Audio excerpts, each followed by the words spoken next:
Q107 Toronto. Joe Avati is here. He's going to join us in a few minutes. Funny guy doing a bunch of shows, Mississauga, Brampton, Oshawa here in Toronto in the George Weston Theatre in November, Hamilton Place, and we'll talk to Joe in just a few minutes. Look who's back, Joe Avati. Joe, great to see you, pal. Well, great to be back. It seems like yesterday you were last here with us. It's actually 4.5 years ago. Is it that long ago? That long ago, yeah. So what have you been up to for the last few years? Well, I've been, as we were saying, I've been producing a lot of shows in Australia. I had a TV show as well, which was called Food Investigators, because I'm a food scientist. And I also was an associate producer on a film called Big Mama's Boy. So I've been really busy for the last 4 years. Are you doing your comedy shows in Australia on tour as well? Yeah, we've been doing about 60 to 70 shows a year. No kidding. Yeah, just keep on producing new shows, so it's great. Now, you don't have to do the drive through the Outback, do you? I hope you're using an aircraft. No, these days. we're flying. We're Yeah. flying, yeah. And a lot of people have no idea. Sorry, John, there's a lot of Italians in Australia. Because a lot of people think I'm the only one, you know. And if you know a lot, sort of the history of Australia, the British sent all their convicts down there, so somebody had to build the prisons, right? And make the food for the prisoners. That's right. Well, I would guess, and we've heard of it happening a few times, and you think of it, it makes perfect sense. Somebody is sitting in Italy 50 years ago. The choice was Canada or Australia. Yeah, that's right. And many decided to go to Australia. Yeah, exactly right. And the funny thing is, John, that it doesn't matter where you went, you actually do the same things. It's almost like they got a manual when they left Italy. And said, when you get to the country where you're going, concrete the backyard, put plastic on the furniture, and have two kitchens. The one they spend $40,000 on and never use, and the one they eat in the basement, right? So true, eh?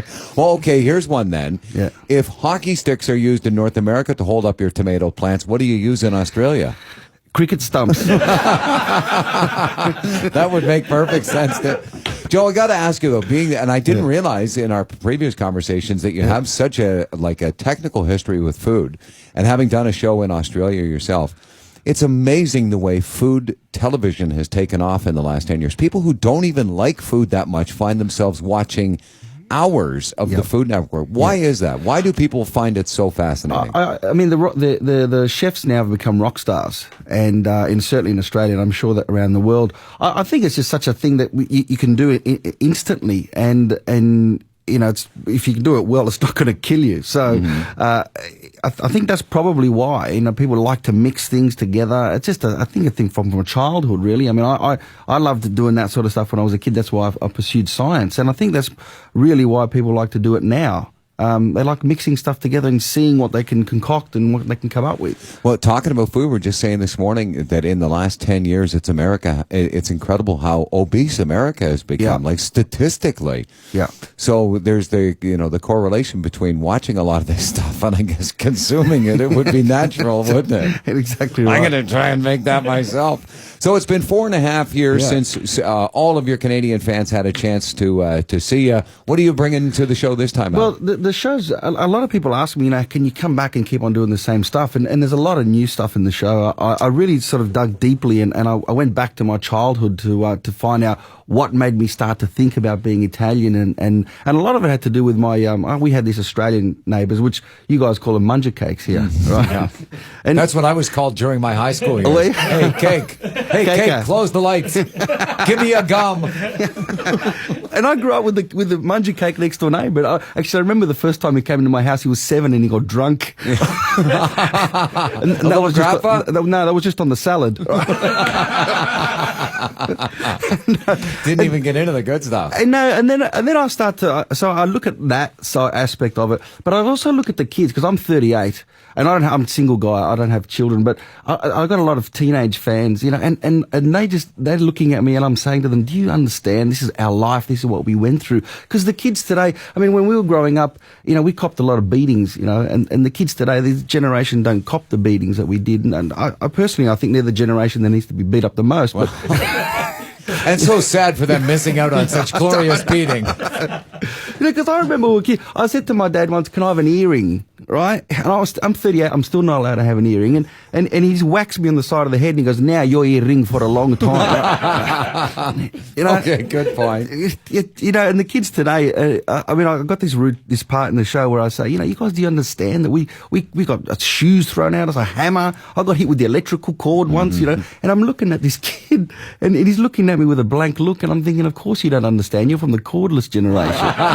And they just don't get it. And so I really address that side of things as well. You know, so there's a lot of new material in the show. Looking forward to it. Joe Avati, 2012 Canadian dates, and playing a whole bunch. And just to ask you about Australia, because it's a country that is like Canada, so huge in size, and it's probably similar as to the number of cities that you can play right across the country. Yeah. I'm doing a 14-city tour here in Canada, and we do about a 20-city in Australia, so it's massive. Do you notice you do better in areas like Toronto with huge Italian populations? Yeah, Toronto, Montreal, Hamilton, doing Hamilton Place, which is a 2,500-seater venue. So now there's nothing between the various, the southern, northern Italian, Sicilian, Calabrese. There is. Yeah. The Northerners don't like the Southerners, and vice versa.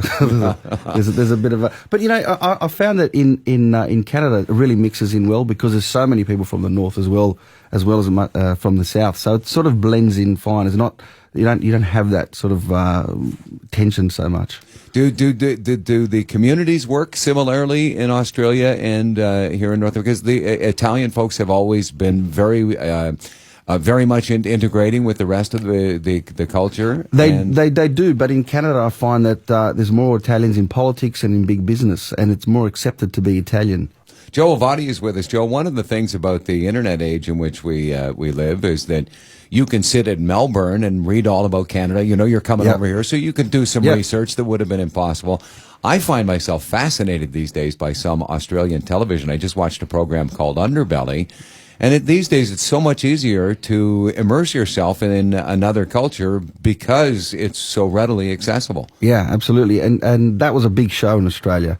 And a lot of people, like I said, it's funny because Australia sort of down there doesn't do much, doesn't cause any wars, doesn't cause any trouble. And a lot of people have no idea how multicultural Australia is and how much crime there is. Oh, good. So we're not alone here in North America. Joe, we're looking forward to seeing you live here in Toronto. It's at the George Weston Theatre on the 9th of November. Brampton, Guelph, Hamilton, Oshawa, Mississauga, all starting about the 14th of October. But you're already starting, and your next show is when? Sudbury? This Friday. Sudbury, Sault Ste. Marie, then we go to Calgary, Edmonton, Vancouver before we start here on the 19th. Well, I know a whole whack of good Italian lads from Sault Ste. Marie. I'm sure you'll be well represented there, It's Joe. going to be fun. You know what? It's great to see you, pal. And it's always a pleasure. Hard to believe it's been 4.5 years, but you're one of our favorites, Joe. We love seeing you, buddy. Thank you very much. Joe Avati, and he is back to basics, and the concert tour is funny guy. You're going to love this show. The first in the GTA in Mississauga, Living Arts Center, October 4th.